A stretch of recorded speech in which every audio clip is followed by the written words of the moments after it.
안녕하세요. 백두산 금융연구소의 백두산입니다. 4월 3일 월요일 오후 4시 6분입니다.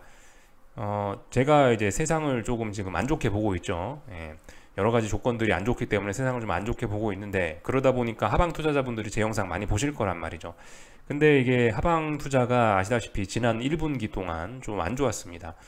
그래서 분명히 이제 계좌에 이제 경고 신호가 들어오신 분들이 좀 많이 계실 텐데, 이게 제 영상을 보시면서 그런 경고 신호에도 불구하고 그냥 이제 제 영상을 재료로 삼아갖고 마음의 위안을 얻어서 그런 경고 신호를 무시하시고 그냥 가시면은 그거는 좀 잘못된 겁니다. 분명히 어떤 행동을 하셔야 돼요. 제 영상만 보시면서 그냥 마음의 평안만 찾고 가시면은 이 영상 보는 효과가 아무 필요가 없는 거예요. 그렇기 때문에 반드시 내 계좌에 문제가 생겼으면 해결을 좀 하시라. 행동하는 용기가 좀 필요합니다. 이게 매수만 행동하는 이게 그죠? 매수 매도만 내가 행동하는 용기가 필요한 게 아니고 이 청산에도 용기가 좀 필요합니다. 그래서 하여튼 용기 안 내신 분들은 좀 용기 좀 내셨으면 좋겠고요. 그래서 이제 오래간만에 저도 이제 긴 주말을 좀 보냈는데, 현금을 가지고 주말을 맞이한 게 첫 주말이다 보니까 저도 이제 심심해서 이것저것 좀 살펴보게 되더라고요. 지난주에 나스닥 포지션을 청산했기 때문에 오래간만에 현금이 생겼는데, 이 현금을 어디다 쓰면 좋을까라고 하면서 이제 절로 현금이 생기니까 HTS 뒤적뒤적 하고 있더라고요, 주말에. 전반적으로 쭉 좀 내용들을 살펴봤는데, 주로 국내 주식하고 또 그리고 뭐 해외 채권들 좀 살펴봤는데, 역시나 뭐 아무리 살펴봐도 아무리 다시 봐도 지금 당장 내가 뭔가를 해야 한다면은 뭐 미국 채권 투자를 하지 않겠느냐라는 결론이 나더라고요. 어, 지금 채권 투자가 전반적으로 좀 유망하긴 합니다. 왜냐하면 아직 어떤 위기가 난 건 아니고요. 뭐 그런 상황이기 때문에, 또 그리고 금리나 기대감 때문에 슬슬 떨어지고 있는 상황이기 때문에 지금 어떤 채권 투자나 전반적으로 좀 유망할 수 있긴 있는데, 근데 아무튼 계속해서 말씀드리지만 지금 미국 국채를 저는 말씀드리고 있단 말이죠. 왜냐면은 지금 은행 위기가 일단 싹이 텄어요. 이 싹이 어떻게, 지금 이 싹이 완전히 밟혀 죽은 게 아니기 때문에 이 신용위기, 그리고 그게 유동성 위기로 이어지면서 금융위기가 올 수도 있단 말이죠. 채권 투자인데 금융위기 나왔고 내 채권 디폴트 나면 그건 주식 투자보다 못한 짓이 될 수도 있거든요.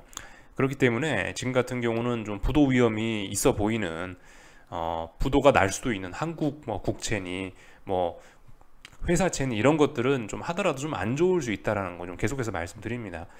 부도 위험 없는 미국 정부 국채, 그죠? 미국 국채를 저는 그런 차원에서 좀 계속해서 좀 투자를 좀 말씀을 드리는 거예요.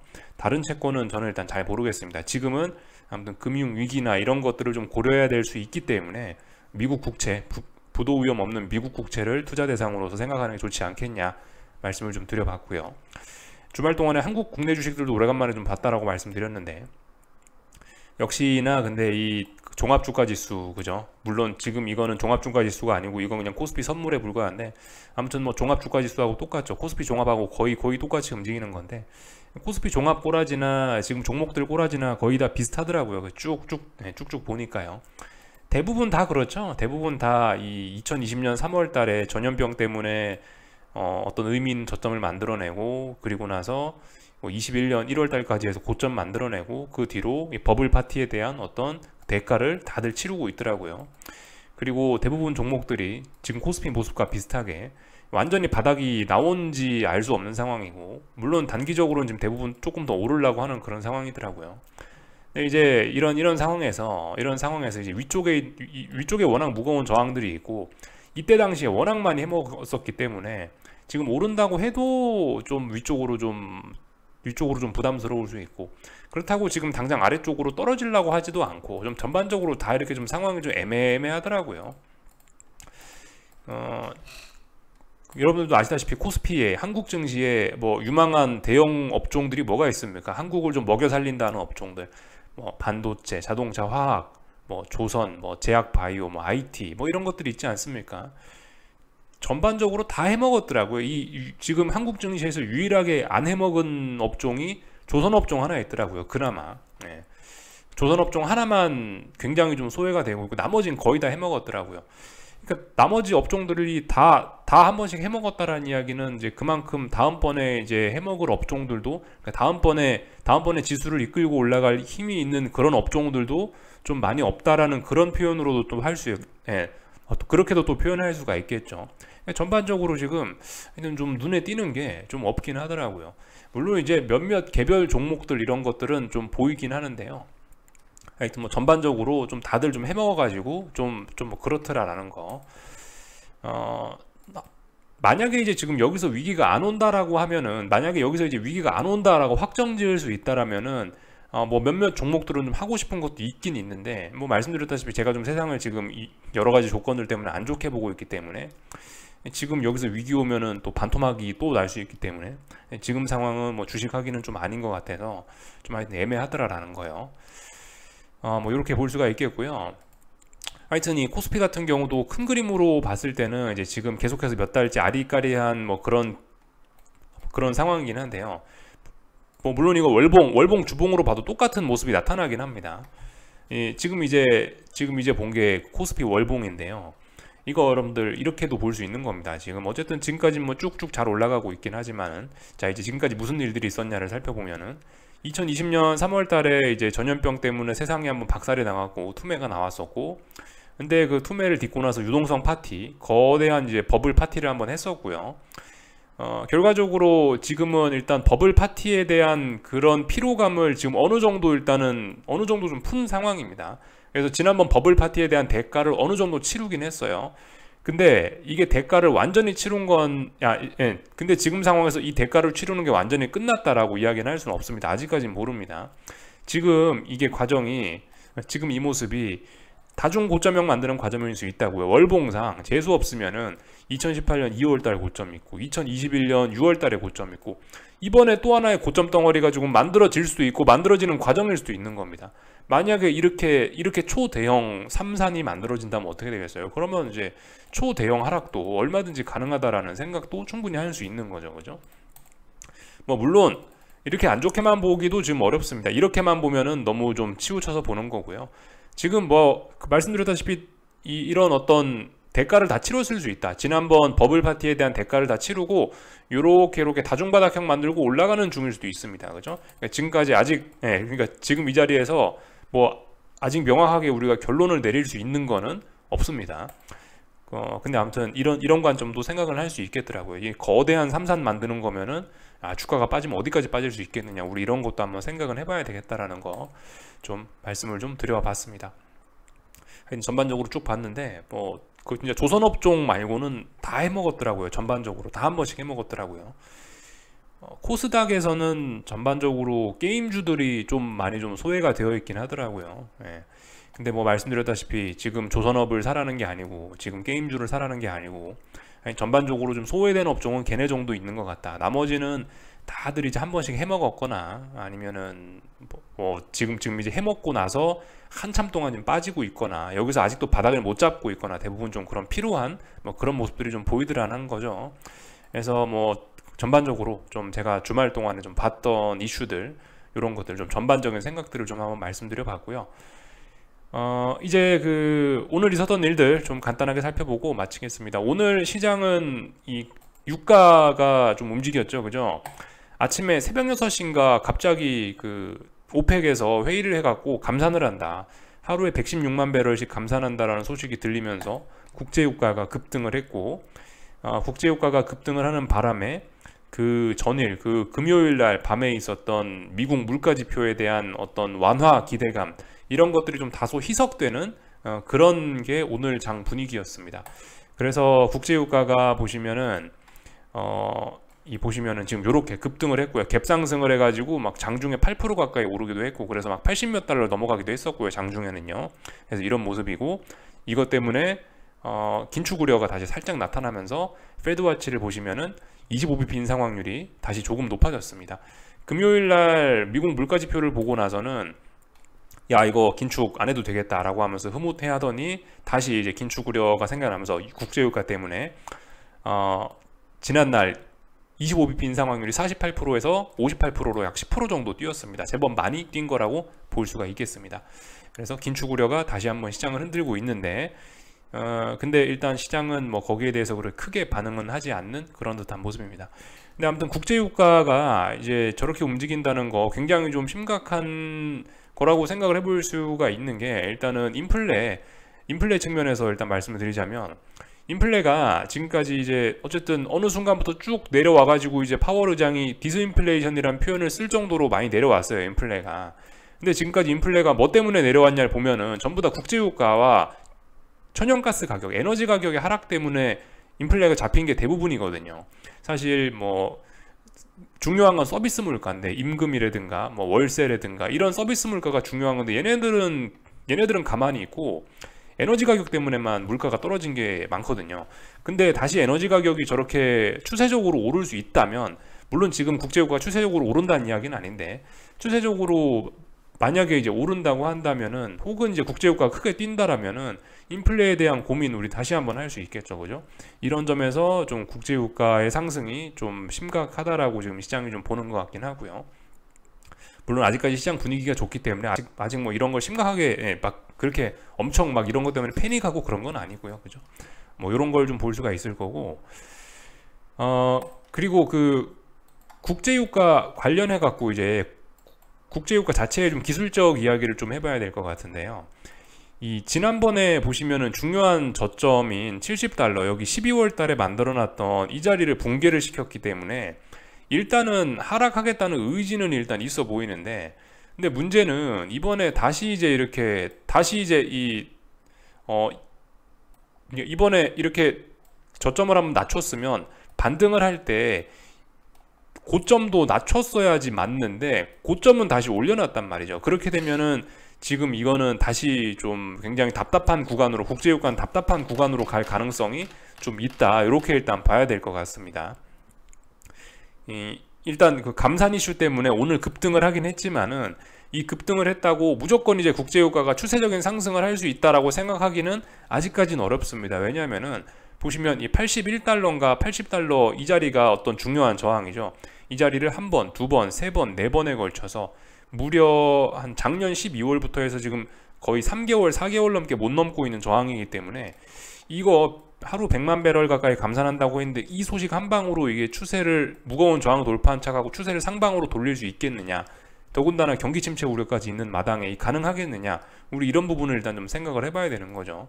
쉽지는 않을 것 같습니다. 그래서 일단은 국제유가가 오늘 이렇게 급등을 했다는 거는, 일단 당장은 아래쪽으로 막 시원하게 보낼 생각은 일단 잘 없어 보인다 라고 일단은 좀 그렇게 봐야 될 것 같아요, 기술적인 측면에서요. 그러니까 아래쪽으로 보냈던 게 지금 이게 의미가 아예 없는 건 아닌데, 지금 이렇게 지난번에 저점을 낮췄던 것의 의미가 많이 퇴색돼 버렸습니다. 그래서 일단 뭐 계속해서 답답한 구간을 좀 이어나가지 않을까, 지금 일단 이렇게 일단 생각을 해봐야 될 것 같아요. 그리고 국제유가와 관련해 가지고 이제 한 가지 여기서 좀 더 한 가지 좀 생각을 해보자면은, 그 사실 2007년, 2008년 금융위기 때 같은 경우는요, 잠시 옛날로 좀 돌아가서 말씀을 드리면은, 이게 2008년, 2009년 금융위기 때 국제유가 모습인데요. 주식시장 고점은 2007년 10월에 나왔습니다. 이 시점에 나왔어요. 이 시점에 나왔는데 그 뒤로도 국제유가는 더 올랐거든요. 국제유가가 올라가면서 가뜩이나 좀 허덕허덕 힘들어하는 뭐 신용위기, 유동성이 겪고 있는 미국 증시에 국제유가가 올라버리니까 이거 더욱더 얘가 치명타를 좀 먹인 그런 게 분명히 있습니다.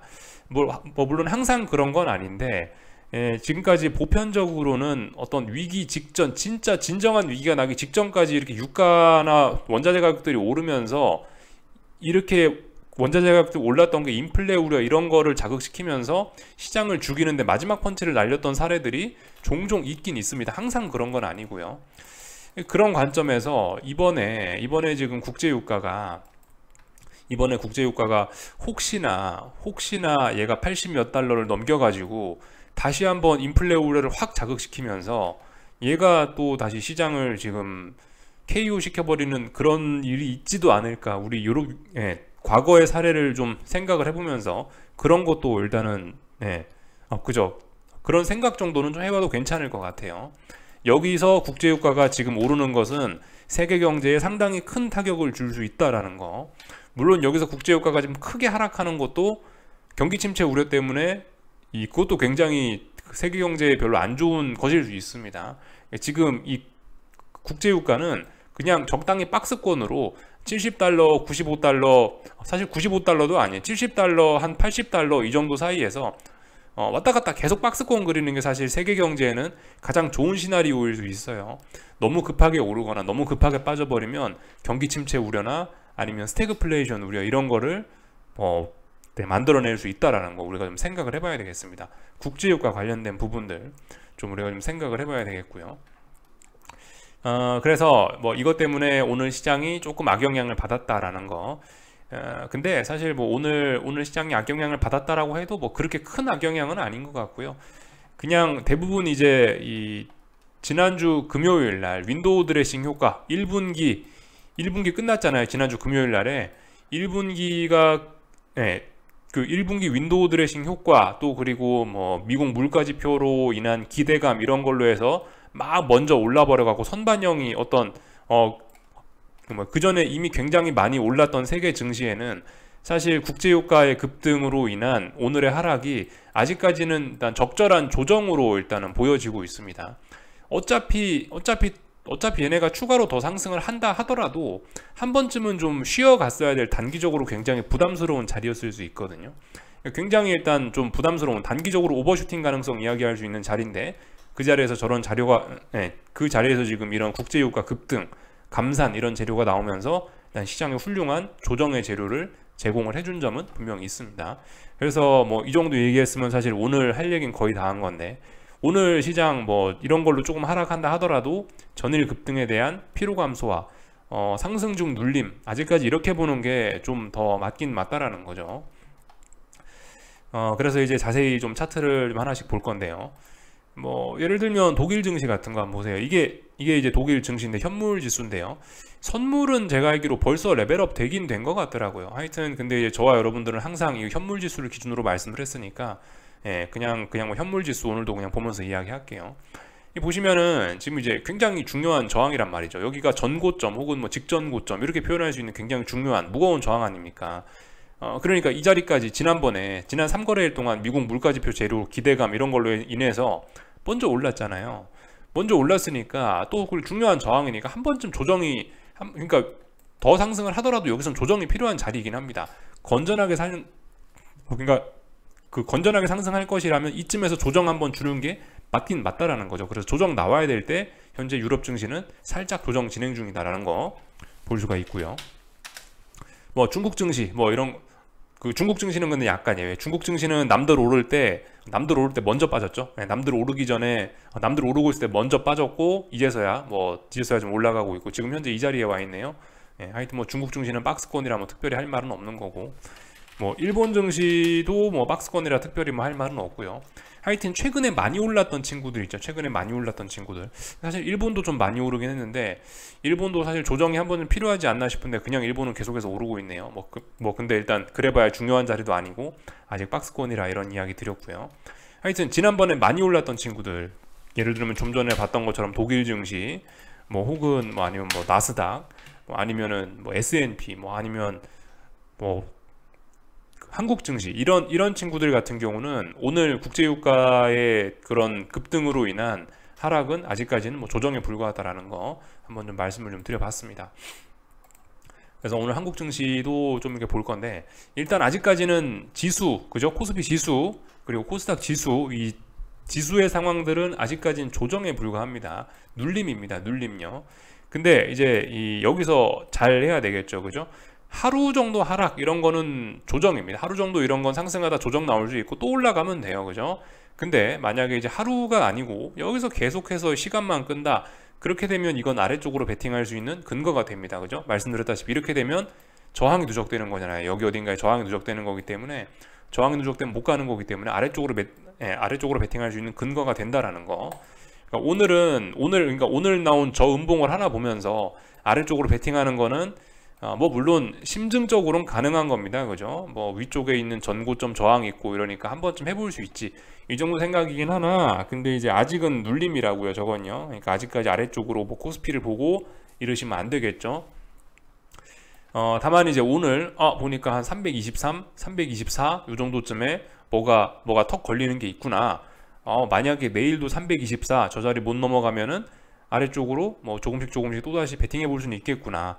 여기 오늘 나온 이 음봉을 기준으로 해서요. 그죠? 오늘 나온 이 음봉을 기준으로 해서 내일도 324 선물 이런 자리를 못 넘고 여기서 버벅버벅거리고 음봉 만들어내면 아래쪽으로 베팅할 수 있는 근거 될 수 있다고요. 근데 아직 오늘은 눌림이라고요. 그죠?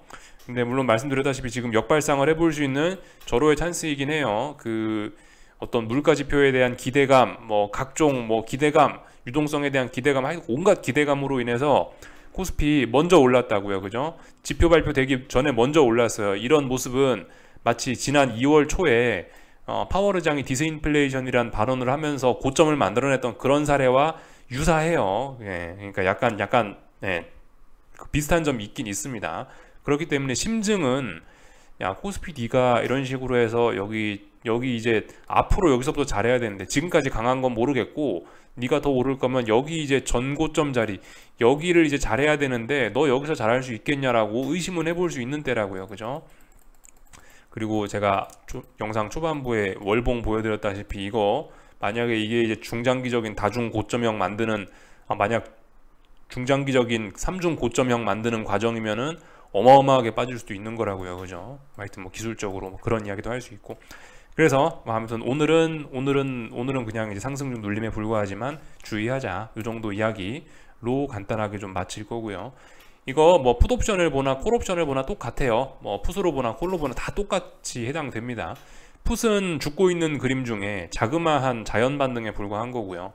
이런 거는 뭐 어떻게 해야 돼요? 이런 건 반등시 매도 전략이죠. 그죠? 풋옵션은요. 아직까지 이거 양봉 하나 보면서 야 이제 추세 전환이다라고 하면 안 됩니다. 아직은요. 그리고 콜옵션도 어때요? 콜옵션도 지금 보시면 여기가 중요한 어떤 저항이었잖아요. 이거 돌파 한작 하고 나서 급등을 했던 건데 이거는 급등 피로감에 대한 소화 정도로밖에 안 보이는 거죠. 예. 그렇기 때문에 뭐 콜로 보나 풋으로 보나 뭐 선물 지수로 보나 똑같다. 예. 코스피 상황은 일단은 아직까지는 튼튼하다. 코스피는 아직까지 튼튼하다라고 봐주는 게 좋다. 다만 위쪽에 저항이 있어서 넘어갈지는 의심해 볼 수는 있다. 그리고 여전히 기존 하방 포지션 보유자들은 이거 아직까지 중요한 저항들 넘어간 것이 아니기 때문에 그냥 계속해서 그냥 들고 갈 수 있다라고요. 이거는 의견이 아니고 이건 사실입니다. 어디 못 넘어간 건 분명히 사실이기 때문에 일단 하에서 아래쪽 기존 보유자분들은 들고 갈 수 있다라는 거. 현금 들고 계신 분들은 아래쪽 진입을 고민해봐도 되겠죠. 그리고 이런 자리가 코스피 같은 경우는 상방 진입을 하기가 가장 안 좋은 자리일 수 있습니다. 그죠? 상방 진입은 지금 저항 부근이니까 가장 불리한 자리에서 하는 거고 언젠가 뭐 여기 있는 전고점을 넘어가거나 그러면은 전고점 넘어가서 레벨업이 되면 레벨업 된 거 확인하고 나서 이제 새로운 레벨업이 됐군요. 이러면서 이제 그때 주식 사거나 상방 베팅 하면 된다고요. 그죠? 지금 주식 사는 건 가장 부담스러운 행동일 수 있습니다. 그런 점들 좀 생각해 보시면 좋을 것 같아요. 그리고 기존 상방 보유자들은 계속해서 들고 갈 때입니다. 그죠? 수익 누적시켜 봐야죠. 아직까지 여기가 아직까지 코스피가 이번 상승이 끝났다라고 이야기할 수 없잖아요. 그러니까 기존 포지션 보유자분들은 하여튼 계속해서 지금 끌고 가면 된다라는 거예요. 상방을 보든 하방을 보든. 다만 5단만 내지 않으면 되죠. 그죠? 5단만 내지 않는 하에서는 상승이건 하방이건 절대 자기 포지션들 절대 자기 포지션들 포기하지 않으셔야 된다라는 거. 그리고 현금 가지신 분들은 지금 자리에서 주식 사는 거는 오답일 가능성이 높고 지금 자리에서는 솔직히 아래쪽으로 고려하는 게 더 맞을 수도 있죠. 물론 아래쪽으로 보는 거는 굉장히 위험한 행동이긴 합니다만은 하여튼 이 정도 이야기 드리면 되겠죠. 이게 그러니까 똑같은 시장이다 하더라도 본인의 포지션이나 본인의 계좌 상황에 따라서 이게 대응이 조금씩 달라질 수 있음을 우리가 좀 받아들여야 됩니다. 그런 점을 좀 말씀드리고 싶었고요. 코스닥은 뭐 계속해서 잘 오르고 있으니까 할 말이 없습니다. 이거 아래쪽으로 보면 안 되죠. 그죠? 아래쪽으로 그만 봤어야 될 때는 여기 전고점을 돌파한 차각이 시작했을 때부터 이미 아래쪽으로 포기를 했었어야 되는 겁니다. 뭐 그래서 코스닥은 특별히 할 말이 없다라는 거. 원달러 환율 보겠습니다. 환율은 보시면은 이런 모습이네요. 환율은 결국 지난번에 한번 폭락시켰던 3월 23일 날 폭락했었던 그 중요한 저항 1306원, 8원 이 자리까지 오늘 한 번에 시원하게 돌파 한착했습니다. 그래서 일단 강력한 매수세가 등장하긴 했으나 근데 일단 원달러 환율은 보시면 일단은 당분간 이 매물대란 말입니다. 그죠? 어디까지 매물대냐? 여기 한 1325원 여기 정도까지는 매물대이기 때문에 그 전까지는 좀 답답할 수 있다라는 거. 지금 상황에서는 달러 이렇게 올라간다고 추격하고 그런 게 아니고요. 그죠? 달러 매수하실 분들은 여기 지지선 부근에서 매수하시는 거고, 이런 자리에서는 어떻게 될지 모르기 때문에 그냥 이제 계속 홀딩이다라는 거. 달러 보유자분들은 계속 달러 일단 들고 가 보시면 좋을 것 같습니다. 오늘 상승은 좀 다소 급했기 때문에 뭐 하루 정도 좀 쉬어가지 않을까. 241선 무거운 저항 부근이기 때문에 한 번쯤 뭐 더 상승할 거라도 좀 쉬지 않을까라는 생각입니다. 하여튼 국제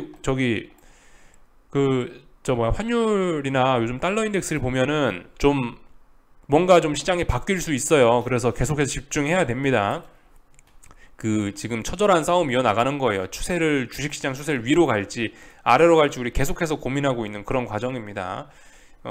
지금까지는 이제 긴축 속도 조절, 완화 기대감 이런 걸로 인해서 달러가 쭉 한동안 떨어지면서 증시가 지난 1분기 동안 올랐지만은 이제는 더 이상 달러가 아래쪽으로 막 빠지진 않고 있어요. 긴축 기대감, 완화 기대감은 분명히 있는데 달러가 안 빠져요. 그러면 이거 긴축 기대감이 약해지는 거 아닌가 우리 생각해 봐야 될 부분이고, 제가 작년에 계속 말씀드렸던 게, 저는 뭐 다른 거는 모르겠고 한국 하방 포지션은 달러 하나 믿고 갑니다라는 표현을 드렸는데, 지금 다시 달러를 믿어도 될 수 있을 그럴 때가 조금씩 오는 것 같다라는 느낌 정도가 있습니다. 아직은 완전히 달러가 상승으로 전환된 것은 아니고, 달러 인덱스 105 돌파한 척 해야 되고, 원달러 환율은 아까 전에 말씀드렸던 1325원인가 이런 자리 돌파한 척 해야 이제 완전 상방 전환이기 때문에 아직은 안심할 때는 아닌데, 지금 이렇게 달러가 강한 모습을 보이는 게, 달러가 강하고 원화 약세 나오는 이런 모습들이, 이게 이제 지금까지 시장을 쭉 상승시켜 오던 그리고 달러가 쭉 하락하던 이 어떤 완화 기대감이 슬슬 사그라져서 그런 거 아니야? 이거 혹시 경기 침체 가능성을 반영하면서 달러가 강세를 지금 보이려고 하는 게 아닌가? 라는 거를 우리 한번 생각해 보면 될 것 같습니다. 여기까지 말씀드렸고요.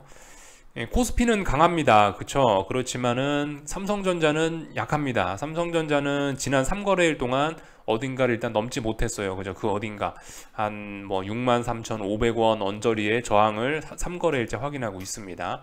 이거 잘 봐야 되죠. 여기가 중요한 고점, 여기가 또 중요한 고점, 여기 어디도 중요한 고점이라 할 수 있겠네요.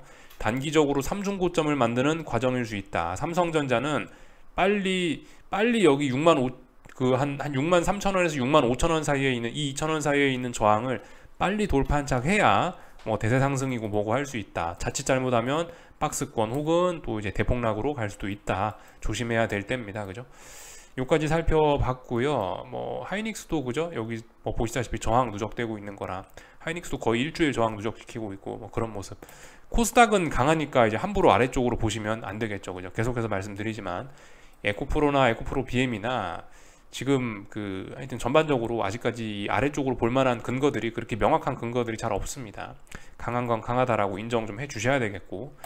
자, 그래서 이번 주에는 이제 우리가 뭘 봐야 되냐, 이번 주에도 물론 중요한 게 많이 있습니다만은 그냥 이제 짧게 하나만 말씀드리면은 금요일 날입니다. 금요일 날 밤에 미국 논판 페이롤스 요거 지켜보시면 됩니다. 이 고용지표인데, 이 고용지표가 또 예상치보다 너무 높게 나와서 고용시장이 튼튼하다라고 하면 또다시 긴축으려 이러면서 시장이 흔들릴 수 있겠죠. 그죠? 이번 주에 가장 중요한 거는 이제 이 이벤트가 될 거고요. 그렇다고 은행위기가 완전히 끝난 건 아니니까, 혹시나 이제 미국 은행주들 뭔 일이 생기나 은행주들 주가들 좀 같이 잘 보시면 좋을 것 같고요. 그래서 이제 오늘 미국 증시 일단 잘 올라가고 있습니다. 그죠? 근데 말씀드렸다시피 단기 급등에 대한 피로감은 어느 정도 있어요. 그리고 S&P는 계속해서 말씀드리지만 계속 아래쪽으로 볼 수 있다고요. 지금 보시면 여기 어딘가가 무거운 저항대죠. 그죠? 여기 어딘가 왔네요. 그죠? 그러니까 이런 부분들. 다만 당장 아래쪽으로 베팅하라는 게 아닙니다. 그죠? 저항이 있다고 무조건 아래쪽으로 베팅하라는 게 아니고, 일단 하여튼 아직까지는 잘 올라가고 있기 때문에 제 생각에 오늘 밤은 그냥 두 발 뻗고 그냥 주무셔도 되지 않을까 싶고요. 언젠가 이제 이번에 이 급등, 이건 나스닥인데요. 언젠가 이제 얘가 어딘가를 못 올라가면서 버벅버벅 하거나 장대 음봉이 나오거나 이제 그러면 이제 아래쪽으로 열심히 하면 됩니다. 그죠?